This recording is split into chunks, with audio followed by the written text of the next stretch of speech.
एक बार शंकर जी ने और पार्वती मैया ने कहा कि प्रभु ये भीड़ कहां जा रही है, इतने लोग, लाखों नहीं करोड़ों। शंकर जी बोले जा रहे हैं सब लोग कुंभ नहाने। तो पार्वती मैया बोली अरे ये तो सब बड़े पुण्यात्मा हैं। शंकर जी बोले नहीं, ये जा जरूर रहे हैं, लेकिन ये देखने और दिखाने जा रहे हैं।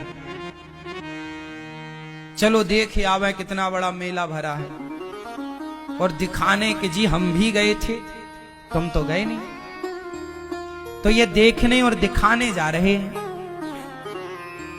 पार्वती जी बोली नहीं, ये तो सब भक्त हैं और बड़ी श्रद्धा से जा रहे हैं।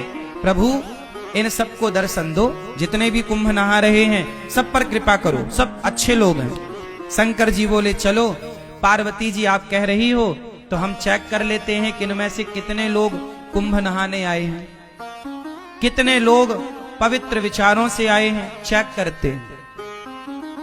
तो जहां से सारे लोग आ रहे थे तो उसी रास्ते पर शंकर और पार्वती एक बुढ़ा बुढ़ी बन करके शंकर जी एक गड्ढे में गिर गए। गड्ढा था गंदा शहर का, वहां पे मलमूत्र इकट्ठा होता था, तो वो गड्ढे में गिर गए। अब गड्ढे में गिरे हैं और गंदगी लगी है शरीर पर। माता पार्वती बूढ़ी सी बन गई। ओ जो गुजरते जाएं, ओ बहन, ओ मैया, ओ भैया, हमारे पति गिर गए हैं, थोड़ा बचा लो, हमारे पति की मदद करो, हमारे पति की मदद करो। देखो उन्हें बड़ा कष्ट है, बड़ी भूख लगी है और वो ठंडे में सिकुड़ रहे हैं और वो कष्ट पा रहे हैं, गड्ढे में हमसे निकल नहीं रहे हैं, आप जरा मदद करो। तो लोग बोले अरे हमारे गंगा नहाने का टाइम हो रहा है, हम गंगा नहाने जा रहे हैं। हाँ, ये सब क्या गंदगी मचा रखी तुमने। शंकर जी पार्वती जी से बोले देख लो ये गंगा नहा रहे हैं, किसी की मदद कर नहीं रहे हैं और गंगा नहा रहे हैं। पार्वती जी बोली प्रभु कोई तो आएगा। हाँ हाँ कोई आएगा, सबसे कहो। अब पार्वती जी सबसे कह रही हैं भैया हमारे पति जरा कष्ट में हैं, जरा गिर गए हैं, जरा उठाओ, जरा इनकी दवाई कराओ, जरा इनका ख्याल रख लो, हमसे भी चला नहीं जा रहा है। सारे लोग बोले हम तो गंगा नहाने आए हैं, गंगा नहाएंगे, कहां तुम फंसा रहे हो, चलो। एक नौजवान लड़का आया, पार्वती मैया बोली भैया हमारे पति को जरा निकालो, गिर गए हैं। बोला हाँ हाँ चलो निकालते। वो आया शंकर जी की मदद करने। शंकर जी की जब मदद करने आया तो शंकर जी बोले भैया यदि तुम हमें निकालने के लिए इस गड्ढे में आओगे तो हम तो निकल जाएंगे, पर तुम फंस जाओगे। तो वो नौजवान बोला अच्छा हम फंस जाएंगे? हाँ फंस जाओगे। तो बोला अच्छा एक काम करो, फिर तुम ही फंसे रहो, हम जा रहे हैं। वो नौजवान वहां से चला गया। कौन फंसे? पार्वती जी देखती रही, कोई नहीं आया। आखिरी में कोई एक सज्जन आए, एक सदगृहस्थ आए, पति पत्नी। जब पति पत्नी आए तो उनसे कहा पार्वती मैया ने कि मेरे पति फंसे पड़े हैं दलदल में, जरा बचाओ। वो गृहस्थ पति बोला, पुरुष बोला कि जी अभी मैं बचाता हूं। शंकर जी बोले कि यदि तुम यहां हमें बचाने आओगे तुम फंस जाओगे। तब उस आदमी ने कहा कि महाराज मैं भले फंस जाऊं, मुझे भले कष्ट हो, पर आपको कष्ट ना हो। मैं फंसूं तो फंसूं, आप ना फंसे, मैं कष्ट उठाऊं तो उठाऊं, आप ना उठाएं। ये कहकर के वो आदमी उस गड्ढे में कूदा, शंकर जी को कंधे पर बिठाया, जोर लगाया, उठाया, बाहर किया। और जब बाहर किया तो शंकर जी ने भी उसे बाहर किया।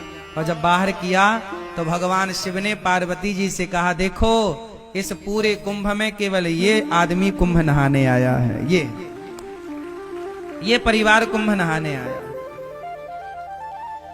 हम लोग किसी की मदद नहीं कर रहे हैं, किसी की हेल्प नहीं कर रहे हैं। किसी की मदद करना यही तो सबसे बड़ा स्नान है। ना जाने किस रूप में नारायण मिल जाएं, कोई आपसे कहे कि भैया हमारी थोड़ी मदद कर दो, तो वो भगवान के रूप में ही तो आपसे मदद मांग रहे थे, आपकी परीक्षा लेने के लिए। इसलिए ये बात केवल मैं कुंभ के लिए नहीं बोल रहा हूं, कहीं भी जाओ, घर पे भी रहो, गांव में भी रहो, गली में भी रहो, अपने शहर में भी रहो, तो सबकी मदद करो। शंकर जी बोले कि तुम फंस जाओगे इस गड्ढे में, बोले फंस जाऊं कोई बात नहीं। जो स्वयं दुखी होकर औरों का दुख दूर करता है वही सबसे बड़ा भक्त है। शंकर जी ने कहा तुम थोड़ी दुखी होगे, शंकर जी ने उसे दर्शन दिया। और दर्शन क्या दिया? शंकर पार्वती उसे अपने साथ ले गए, चलो वहीं आनंद से रहना। तो ये है दर्शन। अब हम लोग क्या करते हैं, कहीं भोजन बट रहा है, प्रसाद बट रहा है, तो हम स्वयं आगे होकर के अपना लेते हैं और दूसरे की थाली में धक्का लगे तो लगे, उसका गिरे तो गिरे, हमें मिलना चाहिए। मोर पेट हाहू मैं ना देहो काहू। आदमी ये नहीं चाह रहा है कि पहले तुम ले लो, नहीं नहीं, पहले हम। और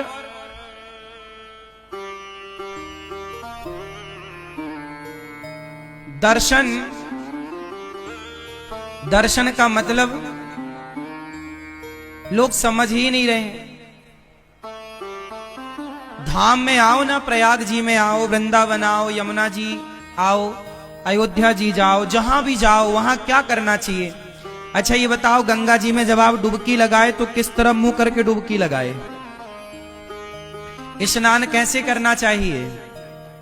सुनो, स्नान करने की भी एक विधा है। तीर्थों में स्नान कैसे करना चाहिए? सुनो, सबसे पहले गंगा जी जाओ, तो जाओ कैसे पहले ये समझो। अपने कमरे में ही फ्रेश होकर के आधा स्नान अपने कमरे में कर लो। फ्रेश हो जाओ, थोड़ा आधा स्नान कर लो, क्योंकि गंगा अपने आप में एक मंदिर है। गंगा अपने आप में कौन है? मंदिर। तो मंदिर में हम बिना नहाए जाते हैं कि नहा कर? तो गंगा जी जाने के पहले अपने कमरे में मलमूत्र से निवृत्त होकर के मंजन ब्रश कर लो कमरे में, यहीं पर जो व्यवस्थाएं हैं तंबू में, और स्नान कर लो आधा, क्योंकि शौच करने के बाद नहाना चाहिए। तो कमरे में आधा नहा लो। जो कपड़े पहनकर शौच करो वो कपड़े गीले करना चाहिए, वही कपड़े पहनकर नहीं। तो शौच करने के बाद नहा लो आधा, फिर नहा करके आप फिर गंगा जी जाओ, नहा करके आधा नहा लो, फिर गंगा जी जाओ पवित्र हो करके, फिर वहां जाके सबसे पहले गंगा मैया को प्रणाम करना चाहिए। जाके ये नहीं सीधे पांव डाल दे, नहीं, सबसे पहले गंगा जी के पास बैठ के हाथ से गंगा मैया का पहले तो मस्तक झुकाकर गंगा मैया को प्रणाम करो, फिर हाथों से थोड़ा जल उठाकर सबसे पहले अपने मस्तक पर डालो। कहां डालो? अपने मस्तक पर जल डालो। हे गंगा मैया हमारे माथे पर विराजिए।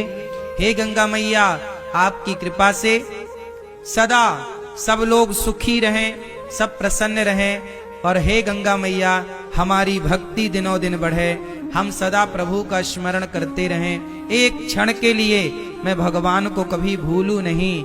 हे गंगा मैया मैं भगवान को कभी भूलूं नहीं। हे नाथ मैं आपको कभी भूलूं नहीं।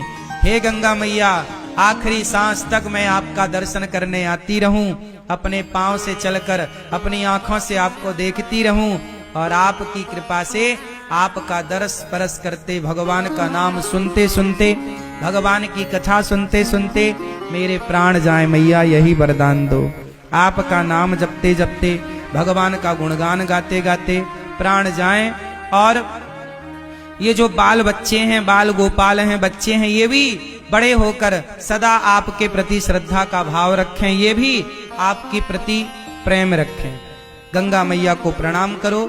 प्रणाम करके फिर जिस तरफ से गंगा जी की धार आ रही है, किस तरफ से? जिस तरफ से गंगा जी की धार, जिस तरफ से गंगा जी की धारा आ रही है उस तरफ मुंह करना चाहिए।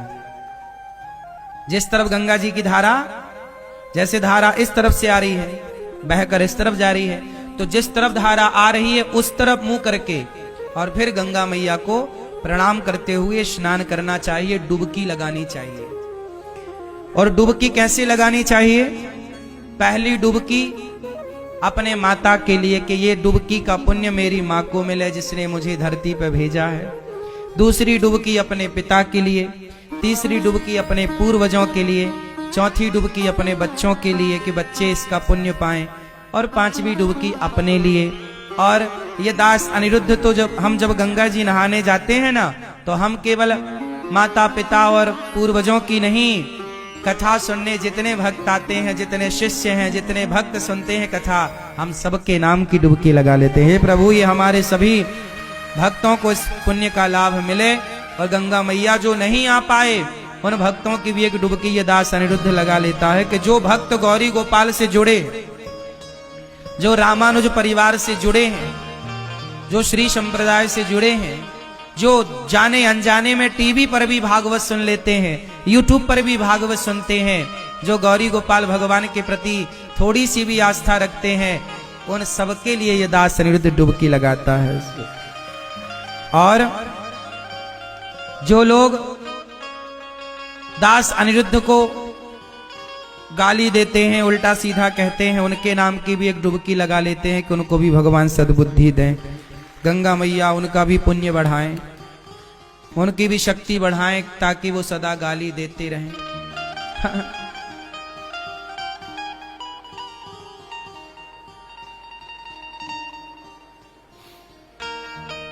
क्योंकि बैलेंस बना के चलना चाहिए ना। यदि आपको अच्छा कहने वाले लोग हैं तो आपको बुरा कहने वाले लोग भी होंगे, इसलिए आप लोग घबरा जाते हैं कि मुझे बुरा कह दिया। लेकिन ये दास अनिरुद्ध उन बुरा कहने वाले लोगों के नाम की भी गंगा जी में एक डुबकी मार लेता है कि भैया उनका भी भला हो। वो बुरा सोचें, हम बुरा क्यों सोचें? यदि आपने बुरा सोचा हमारे लिए और हमने भी आपके लिए बुरा सोचा, तो फिर आप में और हम में अंतर क्या रह जाएगा? आप कितना भी बुरा सोचिए हमारे लिए, पर हम कदापि कभी बुरा नहीं सोचेंगे किसी के लिए। आप सोच रहे हैं वो आपके संस्कार हैं, जो हम सोचेंगे वो हमारे संस्कारों का परिचय होगा। हम क्यों पाप ला दें? आप दीजिए गालियां, हम थोड़ी देंगे। आप अपना स्वभाव का परिचय दे रहे हैं, हम अपने स्वभाव का परिचय दे रहे हैं। जो व्यक्ति स्वप्न में भी, सपने में भी किसी का बुरा नहीं सोचता ना मेरी माँ, तुम दिल के साफ बनो बस यहाँ से। जिस दिन तुम यहाँ से सच्चे हो जाओगे ना, दुनिया साथ दे ना दे, भगवान साथ देते हैं मेरी माँ। दुनिया के साथ की जरूरत भी नहीं पड़ती, यहां से अच्छे रहना हृदय से। और भगवान को यहीं की सुंदरता दिखती भी है। निर्मल मन जन सो मोहि पावा, मोहि कपट छल छिद्र न भावा। भगवान कहाँ की सुंदरता देखते हैं? मन की। इसलिए कहता हूं, तन को धोया मगर मन को धोया नहीं, बाद गंगा नहाने से क्या फायदा। सबकी मदद करो। कुंभ नहाने आए, पर शंकर जी ने परीक्षा ली तो कोई एक ही नजर आया कि ये नहाने आया। जो सबकी मदद करता है वो व्यक्ति वही कुंभ नहाने का फल पा रहा है।